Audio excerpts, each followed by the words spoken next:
Welcome to gradient inversion and resistance എന്ന chapter നമ്മൾ പഠിച്ചുകൊണ്ടിരുന്നത്.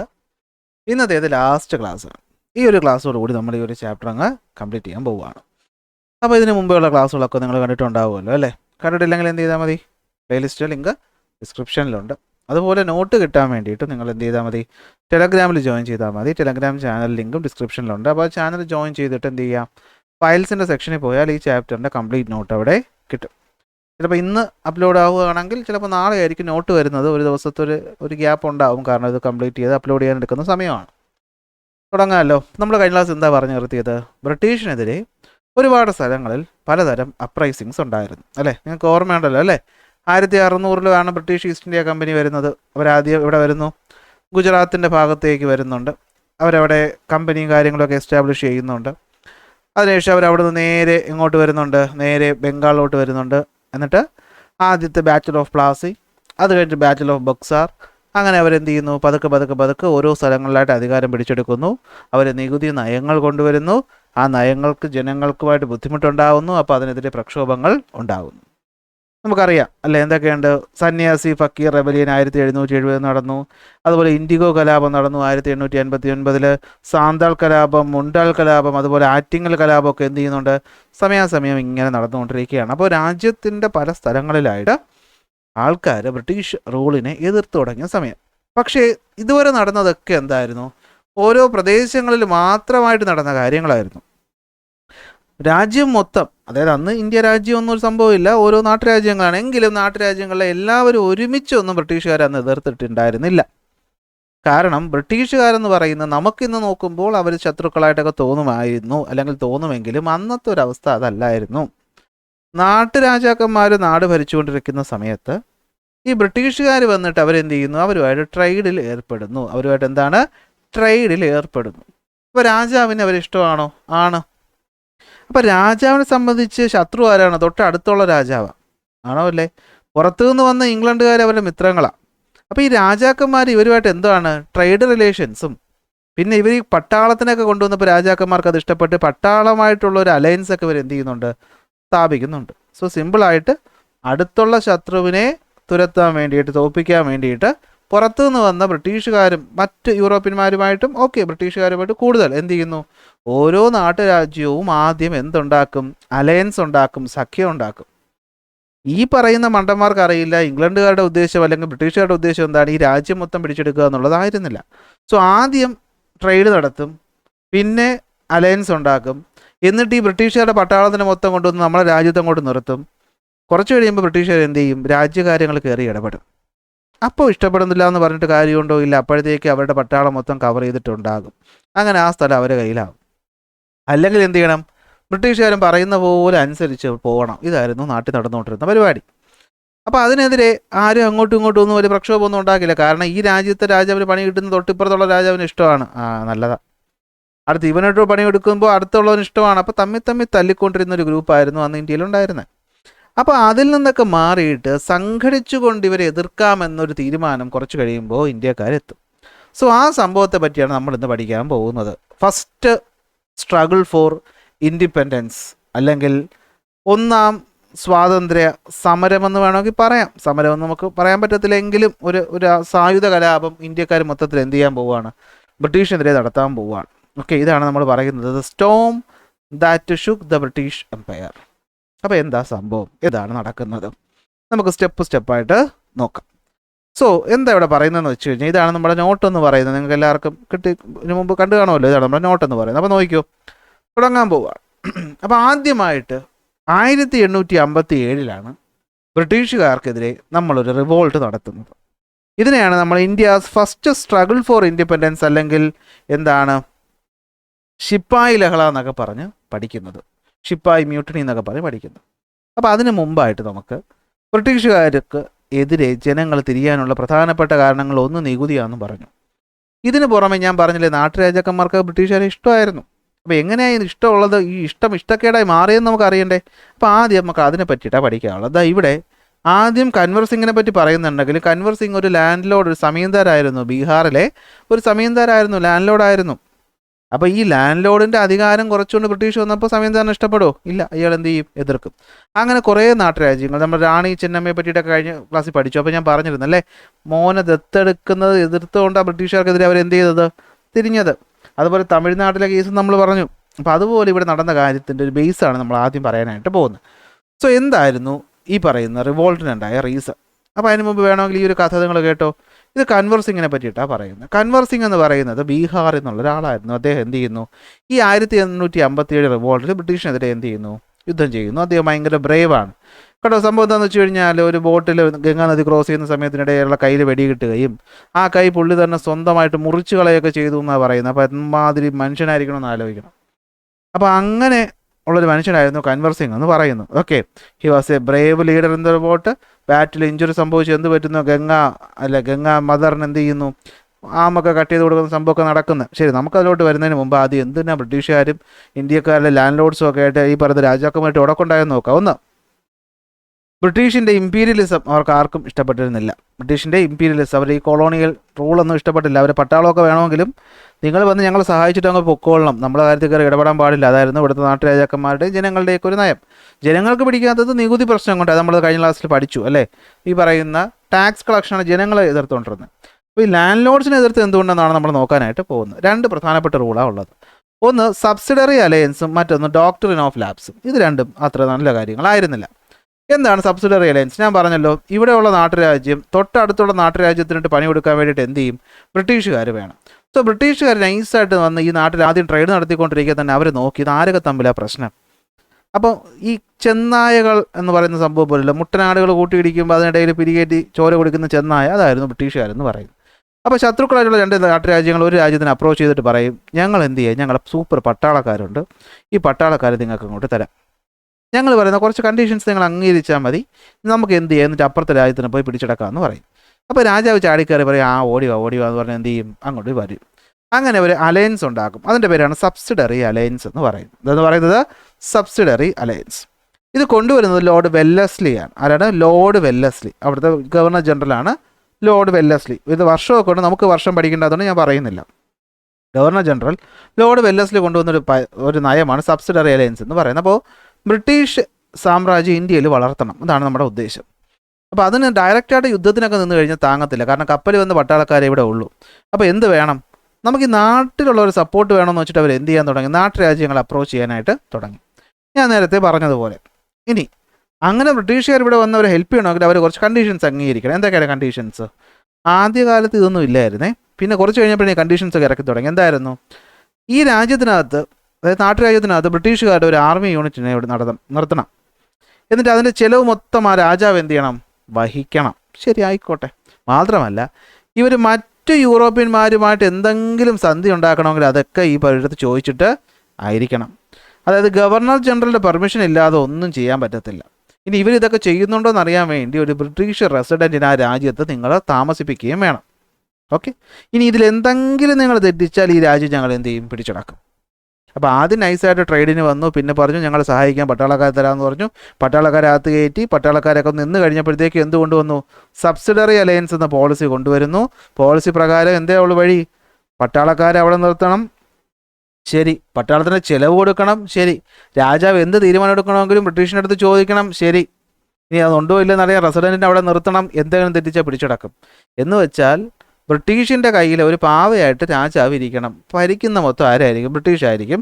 പകരം പട്ടാളത്തിന് എന്തായാലും രാജ്യത്തിൻ്റെ പ്രൊട്ടക്ഷൻ അവർ ഉറപ്പുവരുത്തും. അതുപോലെ അവരുടെ ടെക്നോളജിയും കാര്യങ്ങളൊക്കെ പറഞ്ഞു കൊടുക്കുകയും ചെയ്യും. സെറ്റാണ്, ഓക്കെയാണ്. അപ്പോൾ ഇത് ആദ്യമൊക്കെ ഓക്കെ ആയിട്ട് തോന്നിയപ്പോഴും കുറച്ച് കഴിഞ്ഞപ്പോൾ അവരുടെ ഉദ്ദേശം എന്ന് പറഞ്ഞാൽ എന്തായിരുന്നു? Okay, to expand the British control in India and make princely state depend on the British. ഇതായിരുന്നു അവരുടെ ലക്ഷ്യം എന്ന് പറയുന്നത്. അപ്പോൾ അവർ നൈസായിട്ട് എന്തെങ്കിലുമൊക്കെ കാരണങ്ങളൊക്കെ പറഞ്ഞിട്ട് ഈ രാജാക്കന്മാരെ തട്ടി ഈ സ്ഥലങ്ങളൊക്കെ എന്ത് ചെയ്യാൻ തുടങ്ങി? അവരുടെ ഡയറക്റ്റ് കൺട്രോളിൽ കൊണ്ടുവരാൻ തുടങ്ങി. സോ നാട്ടുരാജാക്കന്മാരെ എതിർക്കുകയില്ലേ? എതിർക്കും. അങ്ങനെ അവരിങ്ങനെ കലിപ്പി നിൽക്കുകയാണ്. 2, ഡോക്ടറിൻ ഓഫ് ലാബ്സ് എന്ന് പറയുന്ന പോളിസി കൊണ്ടുവരുന്നത് ലോർഡ് ഡെൽഹൌസിയാണ്. അപ്പോൾ ഡോക്ടറിൻ ഓഫ് ലാബ്സ് കൊണ്ടുവന്ന ഡെൽഹൌസി, ആ ഡി വെച്ച് നിങ്ങൾക്ക് ഓർത്ത് വയ്ക്കാൻ പറ്റും. എന്താ നിയമം പറയുന്നത്? രാജാക്കന്മാരുടെ മക്കൾ, ആൺമക്കളാണ് അടുത്ത രാജ്യാവകാശി ആകേണ്ടത്. എന്നാൽ എല്ലാവർക്കും ആൺമക്കൾ ഉണ്ടാകണമെന്നില്ല, ചിലർക്ക് മക്കളെ ഉണ്ടാകണമെന്നില്ല. അപ്പോൾ ഈ മക്കളില്ലാത്ത രാജാക്കന്മാർ സാധാരണ ചെയ്യുന്നൊരു പരിപാടി എന്താണെന്ന് വെച്ച് കഴിഞ്ഞാൽ മറ്റൊരു കുടുംബത്തിൽ നിന്നൊരു കുട്ടിയെ അഡോപ്റ്റ് ചെയ്യാറാണ് പതിവ്. അഡോപ്റ്റ് ചെയ്ത കുട്ടി എന്ത് ചെയ്യും? രാജാവാക്കും. പക്ഷേ ഇവർ പറഞ്ഞു ഇനി അത് പറ്റത്തില്ല. ഓക്കെ, ഇനി അത് പറ്റത്തില്ല.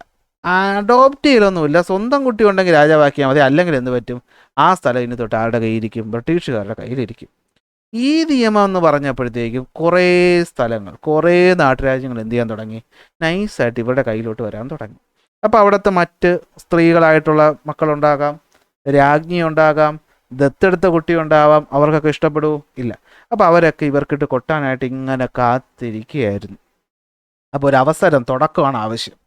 തുടക്കം സംഭവിച്ചു. എപ്പോൾ? 1857. നിങ്ങളൊന്ന് ആലോചിച്ച് നോക്കടാ, ഈ കപ്പലിലാണ് ബ്രിട്ടീഷുകാർ ഇന്ത്യയിലോട്ട് വരുന്നത്. അപ്പോൾ ഈ കപ്പലിൽ എത്ര പേരെ കൊണ്ടുവരാൻ പറ്റും? പട്ടാളക്കാരെ, അവിടെ നിന്ന് യൂറോപ്യന്മാരെ.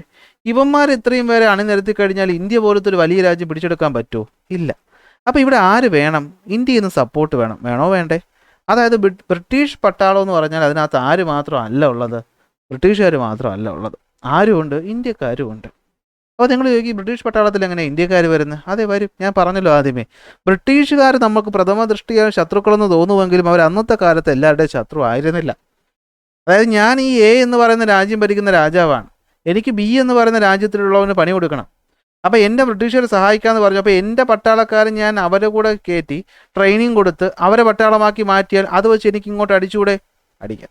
മാത്രമല്ല അന്നത്തെ ഈ ഒരു ജാതി വ്യവസ്ഥയും ദാരിദ്ര്യമൊക്കെ ഉണ്ടായിരുന്ന കാലത്ത് പട്ടാളത്തിൽ ചേർന്നാൽ ആവശ്യത്തിന് ശമ്പളമൊക്കെ കിട്ടുമെന്ന് കണ്ടപ്പോൾ ഇന്ത്യക്കാർ കുറേ പേർ എങ്ങോട്ട് പോയിരുന്നു? ബ്രിട്ടീഷ് പട്ടാളത്തിൽ ചേർന്നിരുന്നു. അങ്ങനെ ബ്രിട്ടീഷുകാർ സത്യം പറഞ്ഞാൽ ഇന്ത്യ കൺട്രോൾ ചെയ്തത് ബ്രിട്ടീഷുകാരെ വെച്ച് തന്നെ ആയിരുന്നില്ല, ഇന്ത്യക്കാരെയും കൂടി വെച്ചിട്ടായിരുന്നു എന്നുള്ള സാധ്യത നിങ്ങൾ മനസ്സിലാക്കണം.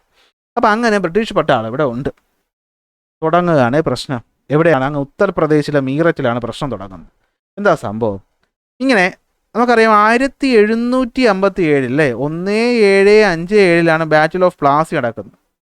ഇതിൻ്റെ 100ാം വർഷം ആഘോഷിക്കാനായിട്ട് പുതിയൊരു തോക്ക് എന്ത് ചെയ്യുന്നു? കൊണ്ടുവരുന്നു. അതിൻ്റെ പേരാണ് എൻഫീൽഡ് റൈഫിൾ. എന്തുവാണ്? എൻഫീൽഡ് റൈഫിൾ, എൻഫീൽഡ് തോക്ക് കൊണ്ടുവരുന്നു. ഈ തോക്ക് പട്ടാളക്കാർക്ക് കൊടുത്തു. പട്ടാളക്കാർക്കെതിരെ അപ്പോഴേ ഇങ്ങനെ വേറൊരു പ്രശ്നം നിൽക്കുകയാണ്. അതായത് ഈ ബ്രിട്ടീഷുകാരും ഇന്ത്യക്കാരും പട്ടാളത്തിൽ ഉണ്ടല്ലോ, പക്ഷേ ഈ സായിപ്പന്മാർ നമ്മളെ ഇന്ത്യൻ പട്ടാളത്തിന് അത്ര നല്ല രീതിയിലല്ല ട്രീറ്റ് ചെയ്തിരുന്നത്. ബ്രിട്ടീഷ് പട്ടാളത്തിനേക്കാളും ഇന്ത്യൻ പട്ടാളത്തിൽ ഒരേ റാങ്കിലുള്ള ആൾക്ക് കുറച്ച് ശമ്പളം കൊടുക്കുന്നത്. മാത്രമല്ല അവരുടെ ആഹാരവും അവർക്ക് കൊടുക്കാനുള്ള താമസവും ഒക്കെ എന്താണ്? നല്ല രീതിയിലായിരുന്നു. സോ ഒരു അൺഫെയറും ഡിസ്റെസ്പെക്റ്റും അവർക്കുണ്ടായിരുന്നു. ഇപ്പോൾ പട്ടാളക്കാർക്കിടയിൽ ഓൾറെഡി ഒരു ചെറിയ പ്രശ്നമുണ്ട് അല്ലേ. നമ്മൾ അതേപോലെയുള്ള മറ്റേ പട്ടാളക്കാർ, ഇംഗ്ലണ്ടിൽ നിന്ന് വന്ന പട്ടാളക്കാരന് നല്ല ഫുഡ്, നല്ല ശമ്പളം, നമുക്ക് അത്രയൊന്നും തരുന്നില്ല. സോ എന്തോ ഒരു പ്രശ്നമുണ്ട്. അങ്ങനെ അവർ ആകെ ഇടഞ്ഞിരിക്കുകയാണ്. അതിൻ്റെ ഇടയിൽ കൂടി ദേ കൊണ്ടു കൊടുത്തു തോക്കൊക്കെ കൊള്ളാൻ സെറ്റപ്പാണ്. പക്ഷേ ഇത് പഴയ തോക്കാണ്. അപ്പോൾ ഇതിൻ്റെ കാൻട്രിഡ്ജ് എന്ന് പറയുന്ന കടിച്ച് അതിൻ്റെ ക്യാപ്പ് ഊരി വേണം ഉണ്ട തോക്കിലിട്ട് എന്ത് ചെയ്യാൻ? വെടിവെക്കാൻ. അപ്പോൾ ഈ കടിച്ചു ഊരുമ്പോൾ ഒരു പ്രശ്നം എന്താണെന്ന് വെച്ച് കഴിഞ്ഞാൽ ഈ കാൻട്രിഡ്ജ് ഉണ്ടാക്കിയിട്ടുള്ളത് പശുവിൻ്റെയും പന്നിയുടെയും ഫാറ്റ് ഉപയോഗിച്ചിട്ടാണെന്ന് ആരൊക്കെയോ റൂമറുകൾ ഉണ്ടാക്കി. പശു ഹിന്ദുക്കൾക്ക് സേക്രഡ് ആയിട്ടുള്ളൊരു അനിമലാണ്. പന്നി എന്ന് പറയുന്ന മുസ്ലിങ്ങൾക്ക് ഹറാമാണ്. ക്രിസ്ത്യൻസ് ആണ് ആരെന്ന് പറയുന്നത്? ബ്രിട്ടീഷുകാരെന്ന് പറയുന്നു. അപ്പോൾ ഇന്ത്യൻ പട്ടാളത്തിൽ അന്ന് 2 ഗ്രൂപ്പേ ഉള്ളൂ, 3 ഗ്രൂപ്പുണ്ട്. ഒന്ന് ബ്രിട്ടീഷുകാരായ ക്രിസ്ത്യൻസ്, കൺവേർട്ട് ചെയ്ത ഹിന്ദു, ഈ ഇന്ത്യയിലുള്ള കൺവേർട്ടഡ് ക്രിസ്ത്യൻസ് വരുന്നുണ്ട്. ഞാൻ മതത്തിലോട്ട് പോകുന്നില്ല, അത് വേറെ വിഷയമാകും, അതുകൊണ്ട് ഞാൻ മതമൊന്നും പറയുന്നില്ല. ഹിന്ദുക്കളുമുണ്ട്, മുസ്ലിങ്ങളും പട്ടാളത്തിലുണ്ട്. ഹിന്ദുക്കൾക്കും ഇത് എടുക്കാൻ പറ്റത്തില്ല, മുസ്ലിങ്ങൾക്കും ഇത് എടുക്കാൻ പറ്റത്തില്ല. അപ്പോൾ അവരെന്താ പറഞ്ഞത്? ഞങ്ങൾക്ക് എടുക്കാൻ പറ്റില്ല എന്ന് പറഞ്ഞാൽ അവർ സമരത്തിലായി. അങ്ങനെ മംഗൽ പാണ്ഡെ എന്ന് പറയുന്ന ഒരാളുണ്ട്. ആരുണ്ട്? മംഗൽ പാണ്ഡെ ആൾ കുറച്ച് ദേശീയക്കാരനാണ്. അയാൾ പറഞ്ഞു എനിക്ക് പറ്റില്ല, എനിക്ക് പരിപാടി പറ്റില്ല എന്ന് പറഞ്ഞു. അങ്ങനെ ഇരിക്കെ എന്ത് പറ്റുമെന്ന് വെച്ച് കഴിഞ്ഞാൽ ഒരു ബ്രിട്ടീഷ് ഉദ്യോഗസ്ഥൻ എന്ത് പറയുന്നു? സാൻഡേഴ്സൺ ആണോ? അല്ലല്ല, വേറൊരു ഉദ്യോഗസ്ഥനാണ്, പേര് ഞാൻ മറന്നുപോയി. അയാൾ വന്നിട്ട് ഇയാളത് പറയും, എന്താണ് നീ കടിച്ച് തോക്കിൽ ഉണ്ട വെച്ച് വെടിവെച്ചിട്ട് ഇവിടുന്ന് പോയാൽ മതി എന്ന് പറഞ്ഞു. അയാൾ പറഞ്ഞു എന്നാൽ നിനക്ക് കാണിച്ചു തരാടാന്ന് പറഞ്ഞ് എന്ത് ചെയ്തു? ഒരു തോക്കെടുത്ത് കൊണ്ടെടുത്ത് ഒരൊറ്റ വെടി. പക്ഷേ വെച്ചത് എങ്ങോട്ടാണ്? ഈ പട്ടാള ഉദ്യോഗസ്ഥനിട്ടാണ് വെച്ചത്. ഓക്കെ, അങ്ങനെയുള്ള സംഭവം. സത്യത്തിൽ പുള്ളി വേറൊരു ആളെ എയിം ചെയ്ത് വയ്ക്കുന്നു, അയാളുടെ ദേഹത്ത് കൊള്ളുന്നില്ല, അതൊക്കെ കഥ വിട്ട് വയ്ക്കുക. ഒരു തന്നെ അങ്ങ് തട്ടി, ഒരു പട്ടാളക്കാരനെ എന്ത് ചെയ്തു? അങ്ങ് തട്ടി. ഏത്? സായിപ്പിനെ. അവന്മാരെല്ലാം കൂടി പിടിച്ച് ഇയാളെ എന്ത് ചെയ്തു? തൂക്കിക്കൊന്നു. ഓക്കെ, വിചാരണ വെച്ചു, തൂക്കിക്കൊന്നു. ഏപ്രിൽ 8, 1857. ഇത് അറിഞ്ഞതോടുകൂടി ഇങ്ങനെ പൊട്ടാൻ കാത്തിരുന്ന ഈ പറഞ്ഞ പട്ടാളക്കാരെല്ലാം കൂടി അങ്ങോട്ട് പൊട്ടി എന്ത് ചെയ്തു? അവർ ആയുധങ്ങളൊക്കെ എടുത്ത് ഈ പട്ടാളക്കാർ ബ്രിട്ടീഷുകാരെയൊക്കെ അടിച്ചോട്ടിച്ച് എന്ത് ചെയ്തു? ഉത്തർപ്രദേശിൽ നിന്ന് നേരെ ഇവരെല്ലാം കൂടി ഗ്യാങ് ആയിട്ട് എങ്ങോട്ട് പോവുകയാണ്? ഡൽഹിയിലോട്ട് പോവുകയാണ്. എവിടെ പോവുകയാണ്? ഡൽഹിയിലോട്ട് പോവുകയാണ്. ഡൽഹിയിൽ മുഗൾ സാമ്രാജ്യം അറിയാമല്ലോ, ബ്രിട്ടീഷുകാർ വരുമ്പോൾ ഇവിടെ ഉണ്ടായിരുന്ന മെയിൻ സാമ്രാജ്യം മുഗളാണ്. നേരെ മുഗൾ സാമ്രാജ്യത്തിൽ ചെന്നിട്ട് പറയുന്നു അവിടുത്തെ രാജാവ് ഇപ്പോൾ ബഹദൂർ ഷായാണ്. ബഹദൂർ ഷായെ കണ്ടിട്ട് പറഞ്ഞു, രാജാവേ ബ്രിട്ടീഷുകാരടുത്ത് പോകാൻ പറയാൻ ഇന്നലെ വന്നവർ നമ്മുടെ രാജാവ് നിങ്ങളാണെന്ന് പറഞ്ഞു. ഈ പട്ടാളക്കാർ പോകുന്ന വഴിക്ക് നാട്ടുകാരെയൊക്കെ എന്ത് ചെയ്തു, വിളിച്ചുകൊണ്ട് പോയി. അങ്ങനെ ഹിന്ദുക്കളും മുസ്ലിങ്ങളും അങ്ങനെയുള്ള നാട്ടുകാരൊക്കെ ഈ ബ്രിട്ടീഷുകാർക്ക് ഇത് ഇടഞ്ഞിരിക്കില്ല. അപ്പോൾ അവർ ചോദിച്ചാൽ കുറേ തോക്കും പട്ടാളക്കാരും ഒക്കെ ഉണ്ട്, ഉമ്മാരെ കൂടെ കൂടി ഇപ്പോൾ തന്നെ എന്ത് ചെയ്യാം, ഈ പട്ടാളക്കാരെ ബ്രിട്ടീഷുകാരെ അടിച്ച് പുറത്താക്കാമെന്ന് പറഞ്ഞ് എന്ത് ചെയ്തു, ഇവർ ജനങ്ങളൊക്കെ ഇവരുടെ കൂടെ കൂടി ഇവർ നേരെ ഡൽഹി ചെന്നിട്ട് എന്ത് ചെയ്യുന്നു, അവരുടെ രാജാവായിട്ട് ബഹദൂർ ഷായെ പ്രഖ്യാപിക്കുന്നു. ഇനി നിങ്ങളാണ് രാജാവ്, ഇത് നമ്മുടെ രാജ്യം, ഇവിടെ ബ്രിട്ടീഷുകാർക്ക് ഇനി സ്ഥാനമില്ല എന്ന് പറയുന്നു. അങ്ങനെ ഇരിക്കെ എന്താ പറ്റുന്നതെന്ന് വെച്ച് കഴിഞ്ഞാൽ മറ്റ് കുറച്ച് നാട്ടുരാജ്യങ്ങൾ ചൊറിഞ്ഞുകൊണ്ടിരിക്കുകയാണെന്ന് ഞാൻ പറഞ്ഞല്ലോ. ദേശത്തിരിക്കുകയായിരുന്നു ആരൊക്കെ? ഡൽഹി നമ്മൾ ഓൾറെഡി പറഞ്ഞു. ഝാൻസിയിൽ ആരാ? റാണി ലക്ഷ്മിഭായിയാണ്. അപ്പോൾ ഇവരുടെ ദത്തുപുത്രനെ രാജാവാക്കൂല എന്ന് പറഞ്ഞപ്പോൾ റാണി ലക്ഷ്മിഭായി അടഞ്ഞു. കാൺപൂരിൽ നാനാ സാഹിബും അയാളുടെ മന്ത്രി താന്തിയ തോപ്പി. ഈ നാനാ സാഹിബ് എന്ന് വെച്ച് കഴിഞ്ഞാൽ മറാത്തയുടെ രാജാവായിരുന്നല്ല, ഈ പറഞ്ഞ പേഷ്വ ബാജിറാവുവിൻ്റെ ഒക്കെ എന്താണ് ദത്തുപുത്രനാണ്. പുള്ളിക്ക് അവകാശം പോയപ്പോൾ എന്ത് പറ്റി? പുള്ളി ഇതിനകത്തോട്ട് ഇറങ്ങി. അയാളുടെ ആർമി ചീഫാണ് നാനാ സാഹിബ്. ഈ പറയുന്ന ഒളിപ്പോരിൻ്റെ കാര്യത്തിൽ ഭയങ്കര എക്സ്പെർട്ടാണ് താന്തിയ തോപ്പി. ഈ താന്തിയ തോപ്പി എന്ന് പറഞ്ഞ ആൾ എന്ത് ചെയ്തു? നാനാ സാഹിബിൻ്റെ ആർമി ചീഫ്, ഞാൻ പറയുമ്പോൾ തിരിഞ്ഞു പോയി അല്ലേ, നാനാ സാഹിബിൻ്റെ ആർമി ചീഫാണ് ആര്? താന്തിയ തോപ്പി എന്ത് ചെയ്യുന്നു? ഇതിനകത്ത് ചേരുന്നു. അങ്ങനെ ഔദ് എന്ന് പറയുന്ന സ്ഥലത്ത് നിന്ന് ബീഗം ഹസ്രത്ത് മഹൽ. ഇവിടെ പ്രശ്നം എന്താണെന്ന് വെച്ച് കഴിഞ്ഞാൽ ലക്നൗ സ്ഥലമാണ്. ലക്നൗവിൽ ഔദ് എന്ന് പറയുന്ന നാട്ടുരാജ്യത്തിൽ ആരാണ്? ബീഗം ഹസ്രത്ത് മഹൽ. കാരണം ഈ ഔദ് രാജ്യക്കാർക്ക് ഭരിക്കാറുണ്ടാന്ന് പറഞ്ഞിട്ട് എന്ത് ചെയ്തു, ഇവർ ചുമ്മാ അവിടുത്തെ അധികാരം അങ്ങ് പിടിച്ചെടുക്കണം. അപ്പോൾ ഹസ്രത്ത് മഹളും തിരിഞ്ഞു. നേരെ നമ്മുടെ ബീഹാറിനുള്ള സമീന്തരായിട്ടുള്ള കൻവർ സിംഗ് എന്ത് വെച്ചു? ബീഹാർ റീജിയൻ്റെ കൺട്രോൾ ഏറ്റെടുത്തു. അങ്ങനെ ബഹദൂർ ഷാ സെക്കൻഡ് ഡൽഹി പിടിച്ചെടുത്തു. അദ്ദേഹത്തിൻ്റെ മിലിറ്ററി ജനറലാണ് ആര്? ജനറൽ ബഖ്ത് ഖാൻ. ഇവരൊക്കെയാണ് നേതാക്കന്മാർ. ഇവരെല്ലാം കൂടെ നേതാക്കന്മാരായിട്ട് എന്ത് തുടങ്ങുകയാണ്? ബ്രിട്ടീഷുകാർക്കിട്ട് അടി തുടങ്ങുക. എന്ത് തുടങ്ങുകയാണ്? ബ്രിട്ടീഷുകാർക്കിട്ട് അടി തുടങ്ങുകയാണ്. അപ്പോൾ മീററ്റിൽ എന്ത് സ്റ്റാർട്ട് ചെയ്തു? യുദ്ധം സ്റ്റാർട്ട് ചെയ്തു. മംഗൾ പാണ്ഡെയുടെ മരണത്തിന് ശേഷം ഇവരെന്ത് ചെയ്തു? ബഹദൂർ ഷാ സഫർ അവസാന മുഗൾ റൂളറിനെ പിടിച്ച് രാജാവാക്കി സെറ്റാക്കി. സോൾജിയേഴ്സ് അതിൽ പങ്കെടുത്തു. മറ്റ് അനെക്സ്റ്റ് പ്രിൻസിലി സ്റ്റേറ്റിലെ ഈ നമ്മൾ പറഞ്ഞ ആൾക്കാർ പങ്കെടുത്തു. സാധാരണക്കാരെല്ലാം പങ്കെടുത്തു. ഹിന്ദു മുസ്ലിം ഡിവൈഡ് ആയിരുന്നവരൊക്കെ ഒരുമിച്ച് അങ്ങോട്ട് എന്ത് ചെയ്യുന്നു? വരുന്നു. പക്ഷെ ഒന്നും നടന്നില്ല. കുറച്ച് ദിവസത്തേക്ക് അവർക്ക് പിടിച്ചിരിക്കാൻ പറ്റിയെങ്കിലും നൈസായിട്ട് അവരെന്ത് ചെയ്തു? ഈ പറയുന്ന ബ്രിട്ടീഷുകാർ അതിനെ അങ്ങോട്ട് ക്രഷ്ഡ് ദ റിവോൾട്ട്, അതിനെ അടിച്ചമർത്തുകയാണ് ചെയ്യുന്നത്. കണ്ടവനെയും പോയവനെയൊക്കെ പിടിച്ച് തൂക്കിക്കൊന്നു, വെടിവെച്ചു കൊന്നു, അങ്ങനെ തീർത്തു. കണ്ടോ, ഔദിൽ മാത്രമേ 1.5 ലക്ഷം ആൾക്കാരെയാണ് എന്ത് ചെയ്തത്? കൊന്നത്. അതിൽ 1 ലക്ഷത്തോളം പട്ടാളക്കാരായിരുന്നില്ല, സിവിലിയൻസ് ആയിരുന്നു. അങ്ങനെ ഇതിനെ എന്ത് ചെയ്തു? അടിച്ചമർത്തി. പക്ഷേ അപ്പം നിങ്ങൾ ചോദിക്കും, ഈ തോറ്റ യുദ്ധത്തിനെ പറ്റി എന്തിനാണ് സാറേ ഇത്ര പഠിപ്പിക്കാനുള്ളതെന്ന് ചോദിച്ചാൽ, ആദ്യമായിട്ടാണ് ഇന്ത്യ എന്ന് പറയുന്ന ഒരു രാജ്യത്ത് ഇങ്ങനെ നാട്ടുരാജ്യങ്ങൾ യുണൈറ്റഡ് ആയിട്ട് ആർക്കിട്ട് പണി കൊടുത്തത്? ഇംഗ്ലണ്ട് അല്ലെങ്കിൽ ബ്രിട്ടീഷുകാർക്കിട്ട് പണി കൊടുത്തത്. ഒത്തൊരുമ ഇല്ലാതിരുന്ന ഈ ആൾക്കാർക്കിടയിൽ ആദ്യമായിട്ടൊരു ഒത്തൊരുമ ഉണ്ടായി. അതാണ് ഇവിടെ നടന്നത് സംഭവം എന്ന് പറയുന്നത്. Okay, showed the unity of Hindus and Muslims. ഈ ഹിന്ദു മുസ്ലിമെ തമ്മിലടിപ്പിക്കുക എന്നുള്ളതായിരുന്നു ഓമാരുടെ പ്രധാന ജോലി. എങ്ങനെയല്ല ഒരുമ ഉണ്ടാവാതിരിക്കുകയുള്ളൂ. അതിൻ്റെ അവസാന ഫലമാണ് ഇന്ത്യ പാകിസ്ഥാൻ പാർട്ടീഷൻ ഉണ്ടായത്. ഓക്കെ, അങ്ങനെ ഇന്ത്യൻ സൊസൈറ്റിയുടെ ആൾക്കാർ അവരുടെ ആങ്കറും ഇതൊക്കെ അടിമകളായി നിന്നവരൊക്കെ എന്ത് ചെയ്തു? കുറച്ച് പവറോടെ വന്നു. അങ്ങനെ എന്ത് ചെയ്തു? തോറ്റുപോയെങ്കിലും ഇത് ആദ്യത്തെ ഇൻഡിപെൻഡൻസ് സ്ട്രഗിളായി നമുക്ക് കണക്കാക്കേണ്ടതായി വന്നു. അതാണ് നമ്മുടെ ഫസ്റ്റ് വാർ ഓഫ് ഇൻഡിപെൻഡൻസ് എന്ന് പറയുന്നത്. കണ്ടോ, ഇനി പറഞ്ഞ കാര്യങ്ങൾ ടെക്സ്റ്റ് ബുക്കിൽ ഇവിടെ കിടക്കണമെന്ന് നോക്കാം. അപ്പോൾ ഐസൊലേറ്റഡ് സ്ട്രഗിൾസ് ഇവിടെ നടന്നത് നമുക്കറിയാം.